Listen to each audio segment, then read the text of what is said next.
Hello বন্ধুরা, আজ আমি যে অ্যানিমেটি এক্সপ্লেন করব সেই অ্যানিমের মেন ক্যারেক্টারের নাম তোমো। তোমো মূল সময় বোকা ছেলে থেকে গ্যাংস্টারে পরিণত হয়ে যায়। তো চলো আজকে ওর গল্পটাই তোমাদের সাথে শেয়ার করি। গল্পের শুরুতেই আমরা দেখতে পাই একটি পুরনো ভাঙা টেম্পলে দুটি ছেলে মাতাল হয়ে পড়ে আছিল। এরপর তারা যখন জেগে ওঠে তখন তারা অনুভব করে টেম্পলের ভিতর হালকা হালকা ভূমিকম্প হচ্ছে। তো করতো আর তাই তাদেরকে লোকেরা হংকাই পিপল বলে ডাকতো। তো যাই হোক, এরপর আমরা আমাদের মেন ক্যারেক্টার তোমোকে দেখতে পাই। আজকে তোমোর নতুন স্কুলের প্রথম দিন ছিল, তাই সে তার স্কুলে যাচ্ছিল।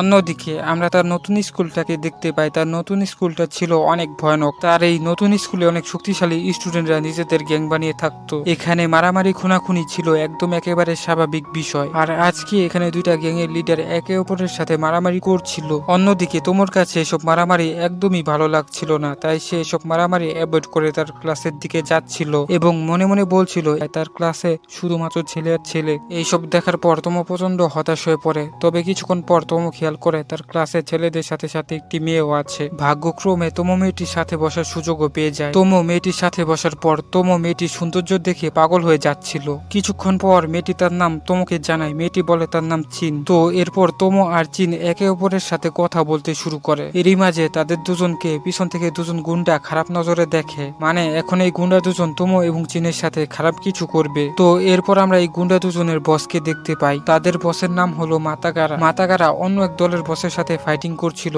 সিন পরিবর্তন হয়ে আমাদেরকে আবার তোমো এবং চিনকে দেখানো হয়। স্কুল ছুটি হয়ে যাওয়ার কারণে চিন নিজের ব্যাগপত্র গুছিয়ে নেয় এবং তোমোকে বলে, আমি স্কুলের বাইরে তোমার জন্য অপেক্ষা করব, তুমি তাড়াতাড়ি আসো। এই বলে চিন এখান থেকে চলে যায়। চিনের চলেছে গুন্ডা দুজন তোমোকে ধরে নেয়। তোমো মনে করে বলে, তুমি কি আমাকে চেনো? যার উত্তরে মাতাগারা বলে, তোমো আমি তোমার ছোটবেলার বন্ধু মাতাগারা। তুমি কি আমাকে ভুলে গেছো? তোমার কি মনে নেই? শোনার পর তোমার মনে পড়ে যায় তার ছোটবেলার কথা। ছোটবেলায় মাতাগারা এবং সে একে অপরের বেস্ট ফ্রেন্ড ছিল। ছোটবেলায় সে মাতাগারার থেকে অনেক বেশি শক্তিশালী ছিল। তো যাই হোক, এরপর মাতাগারা তার গ্যাং মেম্বারদের সাথে তোমোকে পরিচয় করিয়ে দেয়। মাতাগারা তার গ্যাং মেম্বারদেরকে বলে, তোমরা আর কখনোই তোমোকে বুলি করো না, কারণ তোমো আমার ছোটবেলার বন্ধু এবং সে আমার থেকে অনেক বেশি শক্তিশালী। তো যাই হোক, এখন তোমো তার পুরনো বন্ধুকে দেখে কেন জানি খুশি হয় না, বরঞ্চ বেজার হয় এবং এখান থেকে চলে যায়। এরপর তোমো যখন স্কুলের বাইরে চলে আসে তখন সে দেখতে পায় চিন এখান থেকে চলে গেছে, কারণ সে এখানে আসতে অনেক দেরি করে ফেলেছে। তো যাই হোক, এরপর তোমো তার মায়ের রেস্টুরেন্টে চলে আসে। তোমো এখানে আসার পর তোমোর মা তোমোকে রেস্টুরেন্টের দায়িত্ব দিয়ে সিরিয়াল দেখার জন্য চলে যায়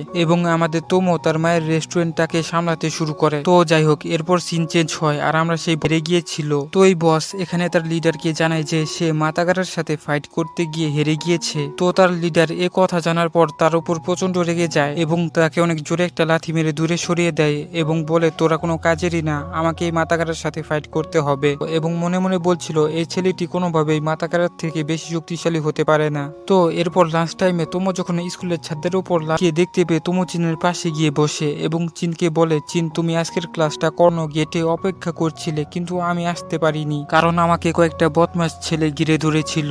এইসব বলে। তোমো তোমার কি মনে আছে আমরা ছোটবেলায় হনকি পিপল হওয়ার জন্য প্র্যাকটিস করতাম? চলো আজ আবার সেই ছোটবেলার মতো প্র্যাকটিস করি। কিন্তু দেখি আমাদের বেচারা মাতাগারার মন ভেঙে যায়। এই সময় এসব পিছন থেকে মাতাগারার গ্যাং মেম্বাররা দেখছিল। তারা এসব দেখার পর বলে, তোমাদের দুজনকে তো দেখি বেস্ট ফ্রেন্ড বলে মনে হয় না, তুমি শুধু ওর পিছনে ঘুরছো আর ও শুধু তোমাকে ইগনোর করছে।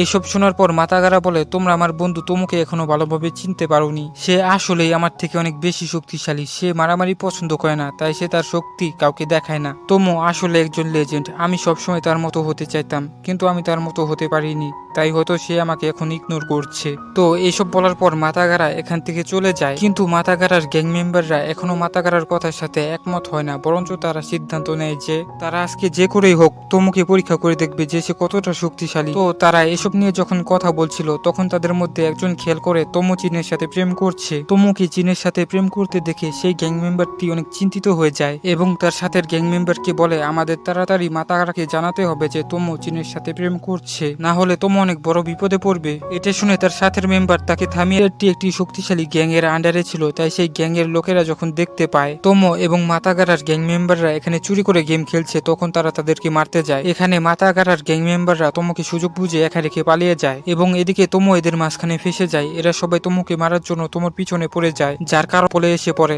এখানে আসার পর তোমো তার হাতের কাছে একটি পুরনো বন্দুক খুঁজে পায়। ওর ভয় পেয়ে তোমো পুরনো বন্দুকটি চালিয়ে দেয়, কিন্তু দেখা যায় বন্দুকের গুলি গুলি ঘুরে ফিরে তোমোর মাথাতে গিয়ে লাগে এবং তোমো অজ্ঞান হয়ে যায়, যেটা দেখে গুন্ডাগুলো মনে করে তোমো মারা গেছে এবং তাই তারা এখান থেকে চলে যায়। কিছুক্ষণ পর তোমোর যখন জ্ঞান ফিরে আসে তখন সে অনুভব করে তার মাথায় কিছু একটা আটকে আছে। তোমোর মাথায় সেই পুরনো বন্দুকের গুলি আটকে আছিল। তো তোমো সেই গুলির উপর হাত দেয়, যার কারণে এখানে সত্যিকারের একটি হনকি পিপল চলে আসে। এই হনকি পিপলের নাম সিনবাদ। বহুদিন আগে তাকে এই টেম্পলে দাফন করা হয়েছিল।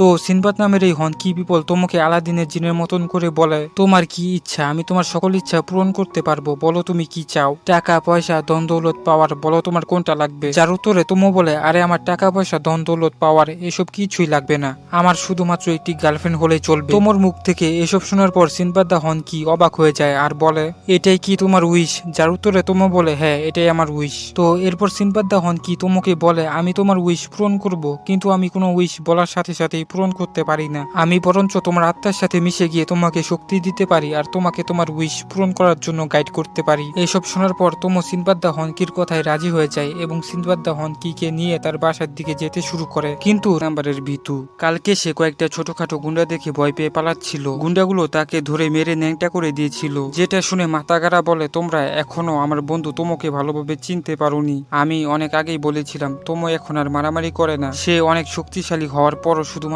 শান্তি চায়, তাই সে হাজার কষ্ট পাওয়ার পরও কারোর ওপর হাত তোলে না। এদিকে আমরা তোমোকে দেখতে পাই যে এখন জিনের সাথে ডেট করতে ব্যস্ত ছিল। তোমো এই পাথরটি গিফট হিসেবে পেয়ে খুশি হওয়ার অভিনয় করতে থাকে, কিন্তু ভিতরে ভিতরে সে মনে মনে বলে, ওর চয়েসটা কি বাজে, এটা আমার একদমই ভালো লাগেনি। কিন্তু যাই হোক, আমি এখন ওকে আমার ডেটিং এর ফাঁদে ফেলে দিয়েছি। এই বলার সাথে সাথেই আমরা দেখতে পাই সিগুমা গ্যাং এর কতগুলো গুন্ডা তোমোকে চারিদিক থেকে ঘিরে ধরে। আর মারিটো এখানে আসার সঙ্গে সঙ্গে তোমোকে চোখ দেখিয়ে বলে, শালা তুই কি জানিস তুই আমার বোনের সাথে ডেট করতে এসেছিস? এসব শোনার পর তোমো ভয় পেয়ে যায় এবং বলে, সরি মারিটো ভাইয়া, আমি জানতাম না যে ও আপনার ছোট বোন। আমি যদি জানতাম ও আপনার ছোট বোন তাহলে আমি ওর সাথে কখনোই ডেট করতে আসতাম না। অন্যদিকে আমরা দেখতে পাই মাথাগারা কোনোভাবে খবর পেয়ে যায় যে সিগুমা গ্যাং এর লোকেরা তোমোকে চারিদিক থেকে ঘিরে ফেলেছে।